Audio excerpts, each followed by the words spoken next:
IMQM Pakistan کے رہنما doctor Farooq Sattar نے کہا ہے کہ نیب قوانین سے متعلق پیپلز پارٹی اور نون لیگ نے کچھ نہ کیا۔ نواز شریف پر مقدمہ سپریم کورٹ کے احکامات پر چلا۔ احتساب عدالت ایک قانون اور نظام ہے، اس نظام کے تحت ایک سزا دی گئی ہے۔ عدل و انصاف کا عمل آگے جانے پر ہی پورا ہوگا۔ نون لیگ کے ساتھ جو کچھ ہوا وہ ان کی کوتاہیوں کا نتیجہ ہے۔ اب نواز شریف کو وطن واپس آ کر گرفتاری دینی چاہیے۔ مردم شماری میں کراچی اور حیدرآباد کے شہریوں سے فراڈ ہوا ہے۔ کارکنوں کی گرفتاریوں اور چھاپوں کا سلسلہ جاری ہے۔ ہمارے ساتھ حلقہ بندیوں میں ناانصافی کی گئی۔ انتخابی عمل جاری اور ساری ہے، اور ہم نے بہت ساری شکایات کی قبل از انتخاب دھاندلی کی، چاہے وہ سیمپل مردم شماری کا نہ ہونا، مردم شماری میں کم گنا جانا،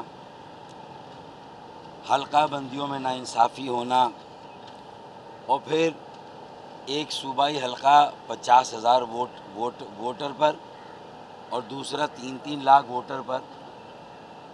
یہ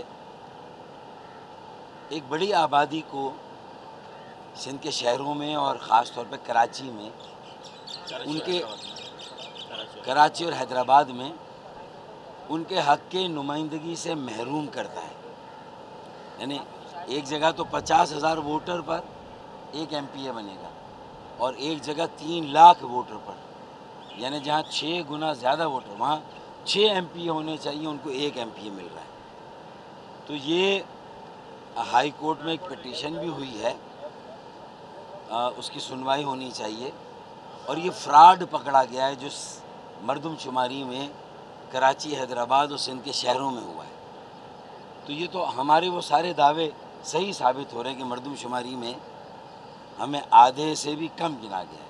تو یہ بہت ضروری ان چیزوں کا صحیح ہونا، ورنہ یہ سندھ کے شہروں کی اور کراچی کی آبادی ڈس انفرنچائز ہو رہی، یہ جیری مینڈرنگ ہے، قبل از انتخاب دھاندلی۔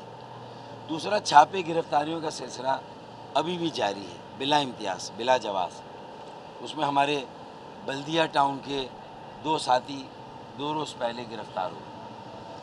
تو ظاہر ہے اس پر بھی ہمیں تشویش ہے، یہ خوف و ڈر و خوف کی فضا پیدا ہوتی ہے۔ کارکنان، عوام، ووٹر کھل کر انتخابی عمل میں حصہ نہیں لے سکتے۔ نواز شریف کی سزا کے فیصلے پر رد عمل میں فاروق ستار نے کہا کہ سیاسی رہنماؤں کو عدالتوں سے سزا ہونا افسوسناک بات ہے، لیکن سپریم کورٹ نے کسی کو نااہل قرار دیا تو فیصلے کو ماننا چاہیے، اور کسی کے خلاف ٹھوس شواہد اور ثبوت کی بنا پر ہی مقدمات بننے چاہیے۔ سیاسی جماعتوں کے رہنما ہوں خاص طور پر، اور وہ کسی مقدمے میں ملوث کیے جائیں یا ملوث ہوں، مقدمہ چلے اور سزا ہو، تو یہ ساری سیاسی کمیونٹی اور برادری کے لیے بڑے افسوس کی بات ہوتی ہے۔ اور جو بھی الزام ہے، ایک مقدمہ بہرحال چلا ہے، اور یہ مقدمات بھی واضح رہے کہ سپریم کورٹ کہ ایما اور ان کے احکامات پر چلے ہیں نا۔ یہ سارا جو پاناما کا قضیہ کھلا، میں یہ سمجھتا ہوں کہ نیب کا قانون، نیب کا نظام اور نیب عدالت، بہرحال ایک عدالت ہے، ایک نظام اور ایک قانون ہے، فی زمانہ یہی ہے، اور اس میں اگر یہ کل سزا ہوئی ہے تو تا وقت یہ کہ اس کے بعد جو اور اپیلوں کا موقع ہے، ہائی کورٹ میں ہوگا میرے خیال میں، پھر اس کے بعد سپریم کورٹ میں، اگر وہاں بھی قائم رہتی ہے، تو یہ عدل اور انصاف کا عمل تو آگے جب جائے گا تبھی پورا ہوگا، لیکن اس وقت جب یہ صورتحال ہے تو ایک عدالت ہے اور ایک نظام ہے، اور نواز شریف کی اپنی حکومت نے وعدے کے باوجود کہ وہ نیب کے قانون کو، نیب کے نظام کو اور نیب کی عدالتوں کو ٹھیک کریں گے، تو وہ